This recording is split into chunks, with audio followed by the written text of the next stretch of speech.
rassemblés sur scène. Pour la deuxième année consécutive, nous avons souhaité des vœux plus modestes, mais ouverts à l'ensemble des Saint-Séverins pour partager tous ensemble le verre de l'amitié et un temps de convivialité. Je tiens à vous signaler que le décor, la préparation du buffet et son service a été intégralement réalisé par les élus. Et je tiens, en retenant à toutes et tous, à remercier particulièrement Sophie Dubouille, qui a choisi les couleurs et des boules vertes et blanches qui ont bien entendu été achetées chez les commerçants de la ville.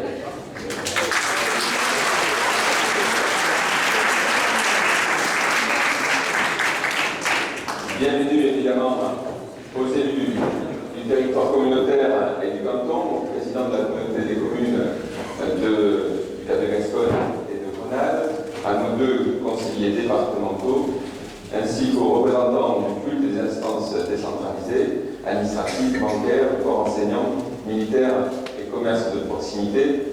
Chacun et collégialement, vous contribuez de manière appréciable au rayonnement de notre pôle de vie. Un salut tout particulier à l'adjudant-chef Bergeret, qui vient de prendre ses fonctions à Saint-Sevé en tant que remplaçant du capitaine Le Limousin. C'est notre nouveau commandant de la gendarmerie. Bienvenue à lui, il vient de Charente. Je vous souhaite la bienvenue dans les Landes.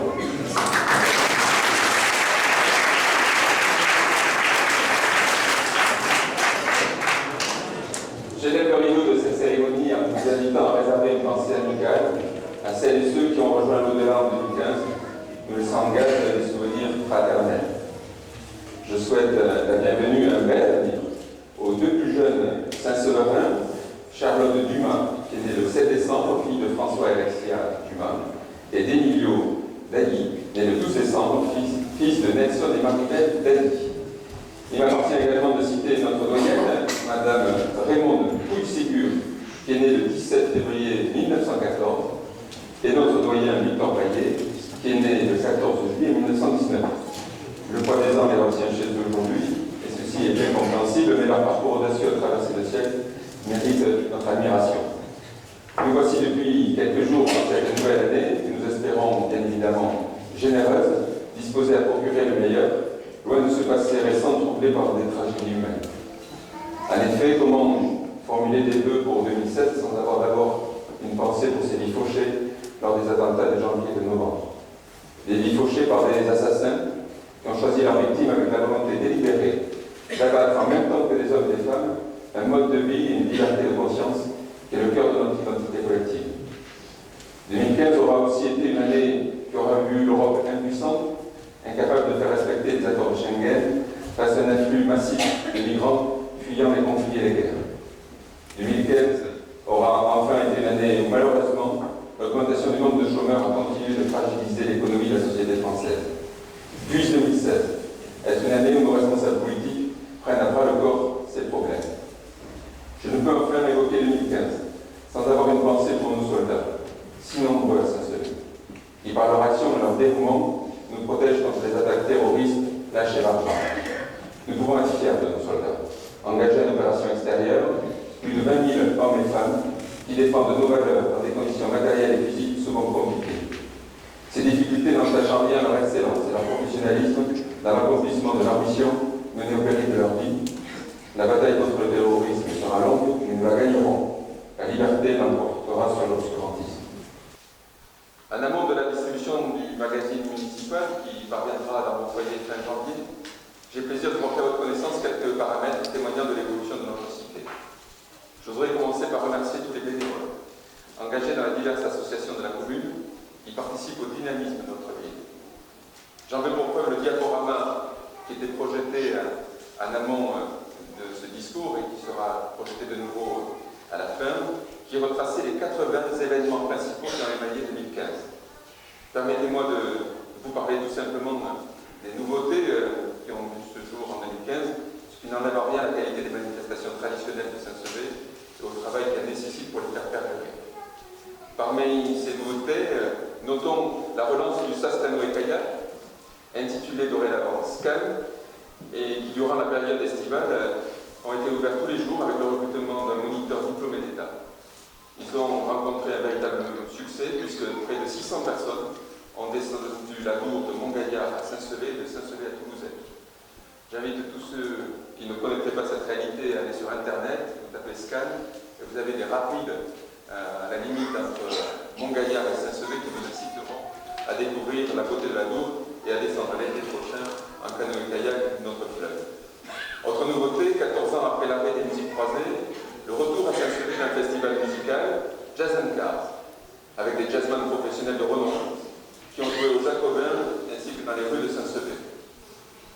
Bravo au CAC 40, les copains de l'Aile et la Cuisse qui ont eu l'idée d'y associer une exposition de voitures anciennes et qui ont su fédérer toutes les baignades de la ville qui sont venues prêter main forte. Merci à elles, elles ont démontré une fois de plus qu'elles savaient s'entraider et travailler en équipe. L'occasion de rappeler que Saint-Sevé, qui est la plus vieille ville taurine du département, a vécu sur le plan taurin l'année 2015 exceptionnelle, avec lors de la semaine taurine culturelle organisée au mois de novembre par la Jeune Afición, la présentation en avant-première de l'exposition sur les cultures taurines, financée par l'Observatoire national des cultures taurines et l'Union des villes taurines de France, l'UVTF, dont Saint-Sevé est membre du bureau. Cette exposition retrace 25 000 ans d'histoire des tauromachie, de la représentation de notre préhistorique affrontant un taureau peint dans la grotte de Villars il y a 25 000 ans en Dordogne à aujourd'hui. Ce double outil permet de prendre pleinement conscience des valeurs éthiques, esthétiques et écologiques des cultures taurines et un formidable outil de lutte contre le sectarisme des anti-taurins. Le 27 septembre, la corrida à Goyesque, avec les arènes décorées par le peintre du Lorraine, a été un moment fort, avec des taureaux de Victorino Martin. Bravo à la Peña Saint-Jean, qui a été à l'origine de cette organisation. Enfin, pour les fêtes de la Saint-Jean, l'orientation prise par la commission tauromachie du comité des fêtes a permis d'associer la gastronomie et la tauromachie avec le concours de ballotine de volaille où 5 apprentis cuisiniers ont concouru sous la présidence d'Alain Dutournier en présence de Michel Guérin. Autre nouveauté de 2015, pendant les fêtes patronales, nous avons rectifié le dispositif de sécurité. Nous avons créé un camping Festime qui a connu un grand succès puisque 1900 jeunes y ont dormi en totale sécurité. La mise en place d'un PC sécurité rassemblant tous les acteurs autour de la vidéosurveillance nous a valu les félicitations de M. Montbrun, le directeur de cabinet de M. le Préfet qui est venu visiter cette structure et a permis une réduction de moitié des incivilités par rapport à l'année précédente. Enfin, la réouverture des quartiers et les modifications horaires ont, de l'avis de tous, permis de rendre le centre-ville plus accessible, notamment en journée. En 2015, les commerçants de Saint-Sevé nous ont présenté la qualité de ce qu'ils vous proposent au quotidien au travers de Mode en scène, un défilé de mode avec la participation des baladins de Moko ainsi que du centre chorégraphique qui s'est déroulé dans la chapelle des Jacobins où malheureusement ils ont été contraints de refuser du monde tellement il y avait l'affluence. J'espère que cela vous a incité à faire vos achats à Saint-Sevé car nous avons la chance d'avoir des commerçants de grande qualité sur notre commune. 2015 aura également été une année riche sur le plan sportif. Je voudrais mentionner la dernière section qui est venue se rajouter aux propositions Saint-Séverine avec du handball féminin, ce qui porte à 28 le nombre de clubs sportifs et à 1900 le nombre de licenciés, soit 40% de la population. Je fais malheureusement partie des 60% restants. Enfin, dernière nouveauté de 2015, c'est l'inauguration de la reconstitution d'un champ de bataille de la Grande Guerre réalisé par les bénévoles de l'association du centenaire 14-18 Cap de Gascogne, qui est installé sur un terrain municipal à côté du cimetière, où vous pouvez réellement redécouvrir ce qu'ont été les tranchées, ce qu'a été la vie de nos soldats pendant ces 4 années. Et bravo à tous ceux qui ont fait cette réalisation, qui l'ont fait dans l'esprit d'un devoir de mémoire pour transmettre aux plus jeunes ce qu'a été cette grande guerre. Je note d'ailleurs que cette initiative a fait l'objet d'un reportage dans l'émission Midi en France, qui s'est tenue à Saint-Sevé au mois de novembre, qui a permis de mettre en avant toute une série de réalités associatives, la beauté de nos patrimoines et de nos paysages, ainsi que des entreprises de la localité. C'est 1 700 000 téléspectateurs qui ont ainsi pu voir la beauté des Landes de l'Intérieur en direct de Saint-Sevé, avec 5 heures d'émission. Permettez-moi maintenant de passer à l'action propre de la municipalité. La première des missions que vous nous avez confiées, c'est de bien gérer les comptes de la commune. Nous nous étions engagés lors de la campagne municipale à mettre fin à la dérive financière de notre ville. Je remarque d'ailleurs que plus personne aujourd'hui ne conteste le surendettement de notre cité. Notre dette par habitant est le double de la moyenne nationale et son extinction demanderait 9 années d'excédent de fonctionnement. Mon équipe et moi refusons de transférer aux générations futures une dette due à un train de vie supérieur à nos moyens, comme cela a été le cas pendant 12 années, car une dette finit toujours par se payer. Ainsi, cette année, nous avons dû faire face à 740 000 € d'annuité d'emprunt. Aussi, pour la deuxième année consécutive, nous avons réduit la dette du budget principal de la ville de 60 000 € en 2015, après une baisse de 75 974 € en 2014. Tout simplement en ne dépensant pas l'argent que nous n'avons pas. Depuis 1 an et demi, nous avons mis en œuvre un plan d'économie drastique. Ainsi, en 2015, nous avons baissé les dépenses à caractère général de plus de 100 000 € par rapport à 2014. Ceci est une première. Jamais les dépenses à caractère général du budget de la ville n'avaient baissé auparavant. Comment y sommes-nous parvenus? Tout simplement en appliquant des méthodes que nous avons l'habitude d'utiliser dans nos entreprises. Toutes dépenses de plus de 500 € font dorénavant l'objet de 3 devis et pas un seul achat n'est passé sans un bon de commande contresigné par Jacques Choulet, notre adjoint en finance. Nous avons conclu des marchés et appels d'offres pour améliorer nos conditions d'achat. Nous procédons tous les mois à un contrôle budgétaire pour mesurer l'écart entre la prévision de dépenses et la réalisation de ces dépenses. Et nous avons, bien entendu, réduit nos indemnités d'élus de 30%. Ce résultat, cette baisse des dépenses et du train de vie de notre commune est en grande partie le fruit d'un adjoint en finance de grande valeur, travaillant d'arrache-pied. En votre nom à tous, même s'il est absent aujourd'hui, je voudrais le remercier bien chaleureusement. C'est grâce à ce plan d'économie qu'en 2015, tout comme en 2014, nous avons réussi à éviter une année de plus toute augmentation de nos impôts locaux. Toutefois, le désengagement financier de l'État, sans précédent, nous met dans une situation critique. La baisse des dotations de fonctionnement que l'État verse annuellement aux communes pour participer au financement des missions de service public qu'elles assument a été en 2015 de 104 284 €. L'État nous a versé plus de 100 000 € de moins. Il y a là un véritable transfert d'impôts sur les communes qu'organise sciemment le gouvernement et c'est quelque chose d'inadmissible et c'est la raison pour laquelle le 19 septembre nous étions tout un collectif d'élus à avoir manifesté devant la préfecture et Pierre Dufour à l'été également, car c'est l'ensemble des communes, qu'elles soient de droite ou de gauche, qui sont concernées par ce transfert d'impôts organisé par le gouvernement. Ce dernier a également pris des mesures qui engendrent des frais nouveaux. Depuis le 1er juillet de cette année, de 2015, l'instruction des droits du sol, c'est-à-dire l'instruction des permis de construire des certificats d'urbanisme, autrefois fait gratuitement par les services de l'État et dorénavant à la charge des communes. Ceci nous coûtera en année pleine plus de 40 000 €. Enfin, les temps d'activité périscolaire liés à la semaine de 5 jours coûtent à notre commune plus de 60 000 € par an pour organiser des activités utiles à nos enfants 3 heures par semaine. À ceci vient s'ajouter des décisions de la communauté des communes qui pénalisent la ville de Saint-Sever. Le fonds de péréquation intercommunale et communale, FPIC, aura représenté une charge de 116 000 € pour notre ville. Il y a 4 ans, il était nul. Il convient de remarquer que dans d'autres lieux, dans d'autres communautés de communes, comme à Grenade et comme dans d'autres endroits du département, c'est la communauté des communes qui l'assume à 100%, ce qui n'est pas le cas chez nous malheureusement. Enfin, la taxe d'enlèvement des ordures ménagères a connu une hausse de près de 30% cette année du fait de l'application de la loi de 2005. Cette loi donnait 10 ans aux communes pour harmoniser le taux de toutes les communes d'une même intercommunalité. Rien n'avait été anticipé, la hausse s'est donc produite en une seule fois, mais cette décision est injuste pour vous, Saint-Séverin. Tout d'abord parce qu'elle ne tient pas en compte des valeurs locatives sur lesquelles s'applique ce taux unique. Or, à Saint-Sever, elles sont beaucoup plus élevées que dans les villages voisins. Les foyers Saint-Séverin payent donc beaucoup plus d'impôts que dans les villages voisins. Et d'autre part, le ramassage des ordures en milieu urbain coûte moins cher, car la densité de la population y est plus forte. Pour ces deux raisons, nous contestons cette décision de taux unique qui a été actée en communauté des communes et nous avons procédé à une analyse juridique des recours possibles. C'est ainsi que j'ai adressé à la fin du mois de décembre un courrier à Mme Odile Lafitte, la présidente du CIETOM de Chalosse, pour lui demander la mise en place de secteurs afin de bénéficier d'un taux minoré sur Saint-Sever. Nous allons nous battre dans les mois à venir pour en obtenir la mise en place du CETOM puis de la communauté des communes, car notre mission première consiste à vous défendre, et tout particulièrement en matière de taxation. Cette situation des comptes et des engagements de l'État nous oblige à recentrer nos investissements et à décaler dans le temps certains.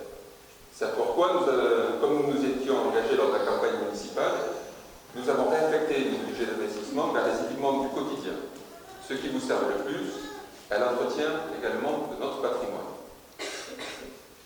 Plutôt que des discours, je préfère remplacer la vidéo des réalisations qui ont abouti en 2015, puisqu'en 2015, nous avons réalisé toute une série de travaux qui ont consisté par des travaux sur les écoles, le réaménagement de l'école de Pérali, cette petite école qui fait la transition entre l'école maternelle et l'école du parc, qui permet à nos jeunes enfants de CP et de CE1 de pouvoir avoir une petite école intermédiaire, sera totalement restructurée. Nous avons, dès la rentrée 2015, pu faire de nouvelles entrées directement sur la place de l'église, mais l'an prochain, nous aurons une nouvelle cantine, puisque l'actuelle n'était pas aux normes, qui permettra également d'avoir de nouvelles salles de classe et une cour qui sera tout à fait adaptée à la pratique sportive pour nos enfants. C'est un budget conséquent de près de plus de 400 000 €. Les écoles font partie de nos priorités. J'en profite pour évoquer que la qualité de l'encadrement, le fait de recourir à du personnel qualifié, d'avoir mis en place une directrice du service scolaire titulaire de BPGEPS, a permis à la commune pour la première fois d'avoir sa garderie et ses temps d'activité périscolaire reconnus, accueil de loisirs sans hébergement par la CAF et de bénéficier de 30 000 € de subvention de la CAF. D'autre part, nous avons aussi entamé une série de travaux dans les équipements sportifs. Vous avez là la réhabilitation des vestiaires de la tribune d'honneur du rugby avec l'état dans lequel c'était auparavant. Cette infrastructure n'avait pas eu de travaux depuis bien longtemps et c'est l'intégralité des vestiaires qui a été refait. Nous l'inaugurerons dans les semaines à venir. Ces vestiaires servent aussi au collège et à nos enfants pour toutes les activités qu'ils font dans la plaine des sports. Nous avons aussi réhabilité la maison du canoë-kayak qui a permis les descentes de l'Adour que j'évoquais en début de discours. Il sera inauguré au printemps et j'espère que les anciens champions issus du SAS canoë-kayak, puisqu'on a eu des jeunes qui ont participé de Saint-Sevé aux Jeux Olympiques de Barcelone en canoë-kayak, pourront assister à cette inauguration. Et je tiens à avoir un salut tout particulier pour M. Saint-Martin, qui a assisté encore à la dernière assemblée générale et qui a eu des mots très chaleureux pour les plus jeunes qui suivent son chemin. Nous avons enfin, pour rester sur l'équipement sportif, restructuré l'équipe Espace Vert. Et je tiens, en votre nom à tous, à remercier et à féliciter le travail de nos équipes des services techniques qui œuvrent au quotidien à soutenir nos associations, mais à également embellir notre cadre de vie. Et je parle des lieux les plus caractéristiques de l'évolution de ces derniers mois, c'est la plaine des sports. Un travail remarquable est fait. Nous y avons acheté du matériel pour qu'on puisse améliorer l'entretien. Nous utilisons de l'amendement bio, des produits à HMO, avec des plumes de nos canards et de nos poulets qui viennent de Saint-Sevé. Et donc là, on est véritablement innovant. C'est la seule entreprise du département qui fait cet amendement qui était à la COP 21 et on a été son premier client public. Parmi les investissements de l'année, bien sûr, les monuments historiques, avec les toitures de la maison de musique, l'ancien tribunal, ancien couvent des Ursulines, où on y fuyait. Vous avez la toiture à gauche, qui a été donc, et avec à droite, qui a été intégralement refait. Pendant toute la mandature, l'audit des bâtiments nous amènera à dépenser 100 000 € tous les ans pour éviter les fuites qui sont dans la toiture liées à une absence d'entretien. Et cette année, ce sont les Jacobins qui seront refaits puisque nous avons certains plafonds de report qui se sont écoulés, puisqu'on a des infiltrations d'eau qui ont fait moisir à l'isolation même entre le plafond et la toiture. Donc nous allons reprendre les toitures au-dessus du report et du musée. Tout ça pour évoquer également les Jacobins. Moi je tiens à féliciter le travail de Jean-Marc Fabier, notre adjoint au patrimoine, qui a su fédérer une équipe de bénévoles qui a, au travers d'une initiative qui s'appelle Prends en main ton patrimoine, sur un week-end, ils étaient une quarantaine, nettoyer l'ensemble des étages des Jacobins où il y avait un véritable cagnaquet. Chez nous, il y en avait partout, on a enlevé des lits, on a enlevé 4 bennes de déchets, détritus en tout genre, vous les avez là, vous avez le casque, c'est en totale sécurité. Voilà à quoi ressemblait l'escalier des Jacobins. Enfin, l'abbatiale, alors vous n'y voyez pas grand-chose. C'est la photo tous les 15 jours, des réunions de chantier. C'est le plus gros projet de rénovation de monuments historiques du département. Nous avons accéléré ces travaux et j'incite tous ceux qui ne l'auraient pas encore vu à aller visiter. C'est un peu le jour et la nuit entre l'amorceur des parties qui ne sont pas encore restaurées et celle qui est restaurée. Je crois qu'on peut là se réjouir de ce magnifique monument. L'UNESCO est repassé en fin d'année pour renouveler son classement.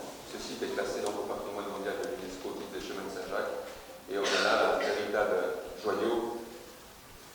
Nous aurons jusqu'à 2018 ou 2019 pour finir cet aménagement-là.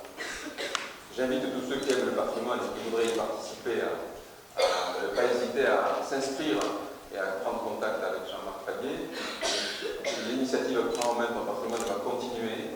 Il y a dans les étages de l'abbatiale, mais également dans les étages de l'ancienne sous-préfecture et de l'Office du tourisme, des parties où il y a un gros travail à faire.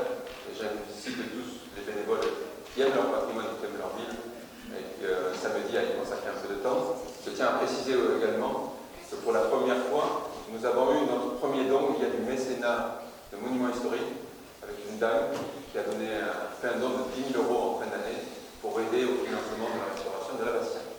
Merci à elle, en votre nom à tous. Je crois que c'est fini pour ce qu'il en est des principaux investissements.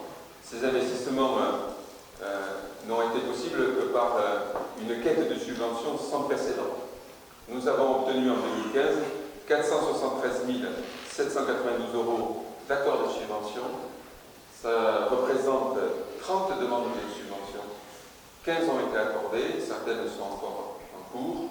Les principaux subventionneurs sont le ministère de la Culture, avec plus de 133 000 €, l'État au titre de la DETR, puis vient après le Conseil régional et le Conseil général. Je regretterai juste une chose, toutes ces subventions étaient conformes au montant que nous avions voté. La seule qui est inférieure est celle accordée par le Conseil général pour les infrastructures sportives, notamment la tribune de rugby. Nous avons obtenu que 10%, alors que le beach, qui était à nos côtés, avait obtenu plus de 2 fois plus en taux. J'espère que sur les subventions à venir, nous aurons plus d'équité. Je finirai ce propos en vous parlant des actions que nous allons entreprendre sur 2016. En 2016, vont commencer les travaux sur les Jacobins.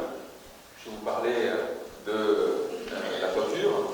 Nous allons également refaire la cour avec ce goudron qui est vraiment totalement inesthétique.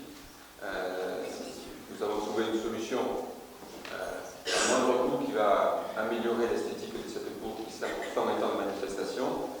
Et nous attendons encore, on devrait l'avoir d'ici la fin du mois, l'autorisation de lancer les travaux de la chapelle, l'autre grande salle, sur laquelle nous devrions remettre en place les vitraux, y faire rentrer la lumière, mettre en place un éclairage totalement revu pour qu'elle soit véritablement utilisable, ainsi qu'un nettoyage, un badigeonnage des murs, pour enfin avoir une salle qui soit utilisable pour vos manifestations privées et nos manifestations associatives.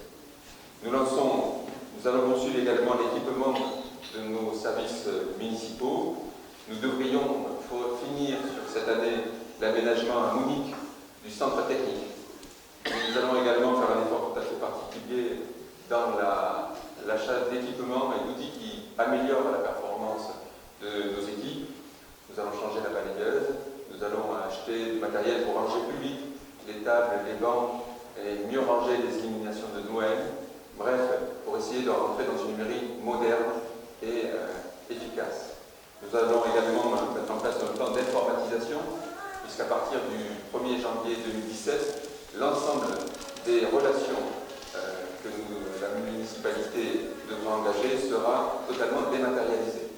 L'occasion pour moi de saluer la présence ici de notre nouvelle directrice générale des services. Elle est là, Madame Béatrice Lestrade, elle va lever la main. Voilà, elle est au premier rang. Elle n'a qu'un défaut, c'est qu'elle est timide, donc elle va rester à sa place. Elle nous vient de Taverny en Ile-de-France, elle travaillait pour le Conseil général du Val d'Oise, où elle était spécialiste des acteurs juridiques, puisqu'elle est doctorante en droit public, et elle nous a fait ces dernières semaines l'audit par elle-même du marché d'assurance, ce qui nous a permis d'économiser le recours à un cabinet extérieur. Nous faisons déjà économiser 15 000 €.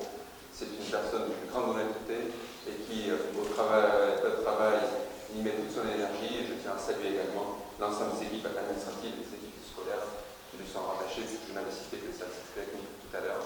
Vous avez 75 agents à la mairie de Champs-Sevé qui vraiment au quotidien n'ont qu'un seul souci, celui de vous apporter le meilleur service public. Et je tiens avant tout à les remercier.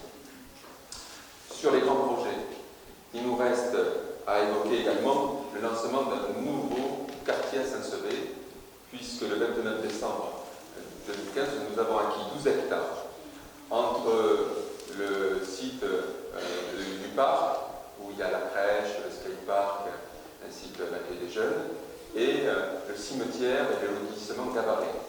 Vous avez là, derrière les serres Ségas, excusez-moi de faire la publicité, un très grand champ. Je vois M. Sanchez qui rigole, c'est derrière chez vous ici. Un très grand champ de 12 hectares que nous allons réaménager. Ça nous permettra de créer de la voirie pour raccorder les lotissements La Fontaine, Saint-François-Cabaret directement à l'avenue du Pur-Sang et à l'entrée de ville par la zone d'Escalès. Et ce nouveau quartier sera suffisamment grand pour accueillir 400 habitants. Entre 2008 et 2013, c'était cité dans le journal municipal, le journal Sud-Ouest avant-hier, la ville a perdu près d'une centaine d'habitants. Depuis plusieurs années, nous n'avons pas de lot à vendre, il nous reste juste 3 lots à vendre sur le lotissement La Fontaine 2. On a voté en fin d'année son prix à 42 € le mètre carré. Si quelqu'un veut habiter proche du centre-ville, il nous reste donc 3 lots à vendre, j'en profite pour faire un peu de réclame.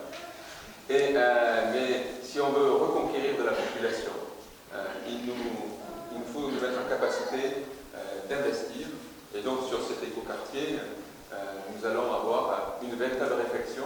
L'écoquartier, ça ne veut pas forcément dire construction bois, ça veut tout simplement dire de réfléchir à la manière dont on va implanter, construire, de façon à être économe en énergie, à prévoir une intégration des espaces verts, à prévoir des liaisons douces, piétonnes, vélos. Et ce quartier sera au cœur de la future ville de Saint-Sevé, aux portes de la ville ancienne, où les futurs habitants pourront aller faire leurs achats, mais également à 2 pas de la zone d'Escalès, où il y a des services et des commerces.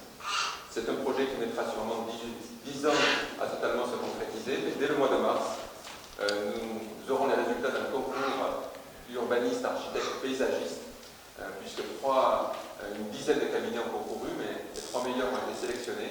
Un jury a été composé et nous aurons à remettre des prix de ce concours qui vous permettra d'avoir une exposition et qui dressera ce que pourrait devenir ce futur quartier. La population y sera bien entendu associée pour qu'on construise d'une façon adaptée à ce que vous avez envie de vivre.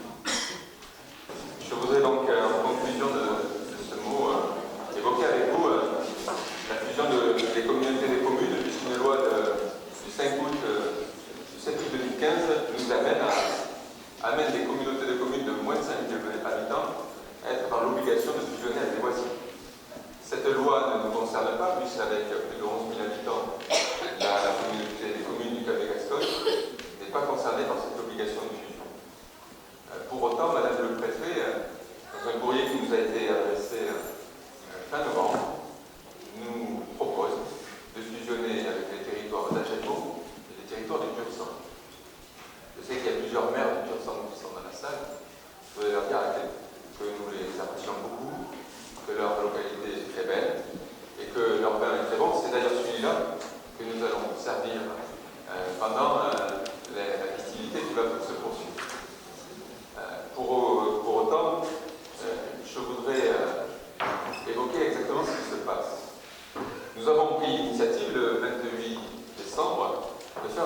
référendum pour que sur une question aussi importante, vous puissiez exprimer votre avis.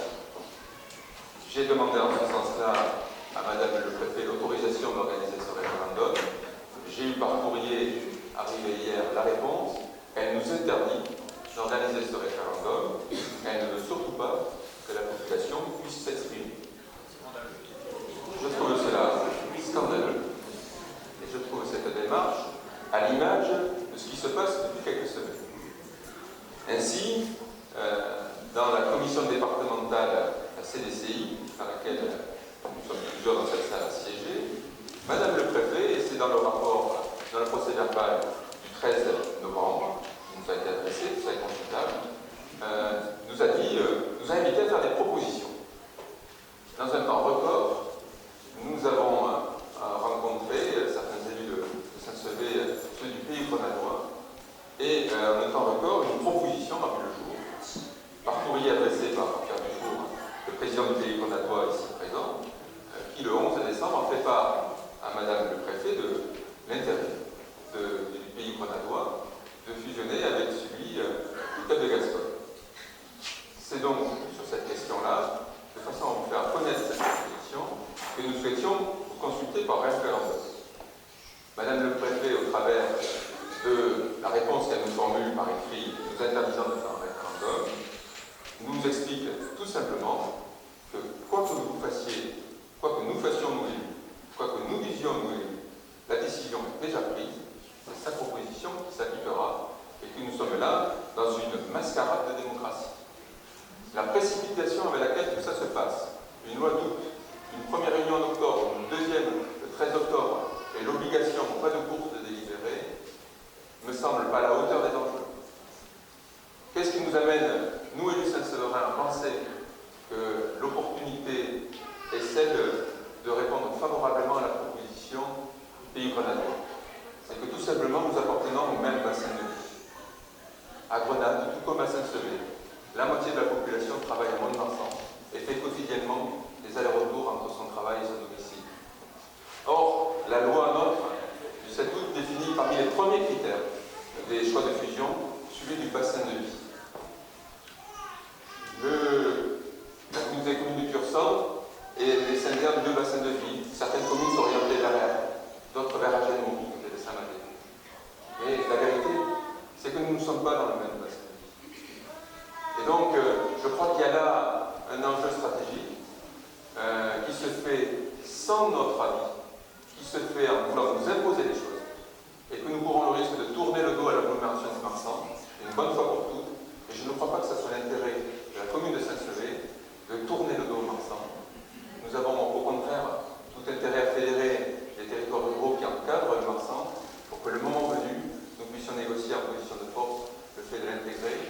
Et je crois à la complémentarité de notre ville, qui a une forte activité agroalimentaire, qui a de vrais atouts en matière de patrimoine et de caractère par rapport à Mont-de-Marsan, qui est une grande ville administrative.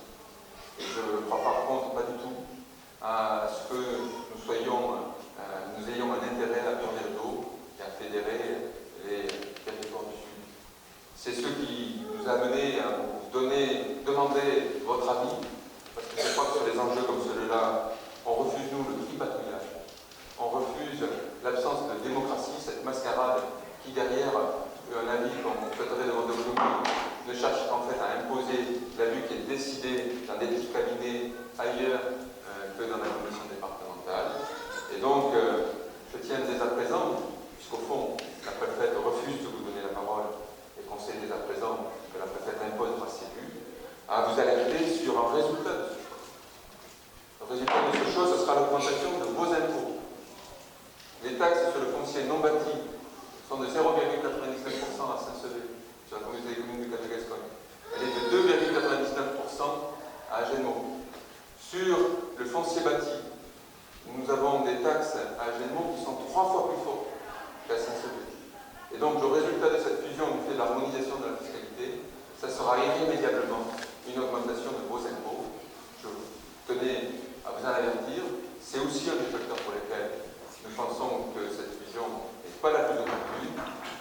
Et je voudrais m'insurger une bonne fois contre la procédure qui est en vigueur, législateur a prévu des délais de 2 mois, des délais au pas de course qui empêchent la consultation de la population. Il y a là une première. En 1964, lorsque Harouille, petit village à côté de Saint-Justin, a décidé de fusionner avec la commune voisine de Saint-Justin, ça s'est fait par un référendum, et c'est la majorité des habitants d'Harouille qui ont décidé de fusionner. Et bien, aujourd'hui, en 2015, je crois que la démocratie, elle prend du recul. On refuse que ce qui était valable il y a quelques années puisse être appliqué aujourd'hui, et que vous puissiez exprimer votre avis, donnant encore plus de force à la position de Saint-Sevé. Voilà ce que je voulais vous dire dans ces vœux du Nouvel An. Je voudrais tout, en conclusion, évoquer un autre péril, qui est celui de la grippe aviaire, qui aujourd'hui s'est traduit par des abattages d'animaux dans plusieurs des fermes de notre canton. Il y a là une crise sanitaire forte. Moi, je tiens à remercier les professionnels et les services de l'État qui ont fait en sorte de ne pas affoler la population, d'expliquer clairement que cette grippe était même pas une grippe, que ce virus était nuisible pour certains animaux, mais n'avait aucun problème pour la consommation humaine. Et donc, je vous invite une fois de plus à continuer à manger nos poulets, nos volailles et nos foie gras. Mais pour autant, au-delà de la détresse de certaines des exploitations touchées, les mesures sanitaires en cours mettent en péril toute notre filière. Les fermetures à l'export ont des incidences très lourdes. Et donc, je formule le vœu pour 2016 que les décisions prises en la matière permettront au plus vite d'éradiquer ce problème et de pouvoir recommencer à produire et à exporter et à vendre nos produits, parce que c'est tous nos emplois de la zone industrielle de Perret, tous nos emplois à Montaut et aux alentours qui sont en jeu. Il y a là quelque chose de très important. C'est une des raisons pour lesquelles également j'ai fait la demande, puisque grâce à votre vote, vous m'avez réélu conseiller régional, je vous en remercie. J'ai fait la demande de siéger à la commission agriculture agroalimentaire incorporée au sein du conseil régional, où une des premières mesures sur lesquelles moi je me battrai, apparemment, je crois qu'on est plusieurs pour ce débat, on essaiera de voir quel est le plan d'urgence qu'on peut mettre pour accompagner la filière. Et donc, 2016, je souhaite qu'elle soit en conclusion une année heureuse, une année de bonne santé, une année de fraternité entre nous tous, en espérant que les événements nationaux ne viendront pas perturber la joie que nous avons à vivre ensemble. On a la chance d'être dans une petite commune de 4800 ou 4900 habitants. Il y a d'ailleurs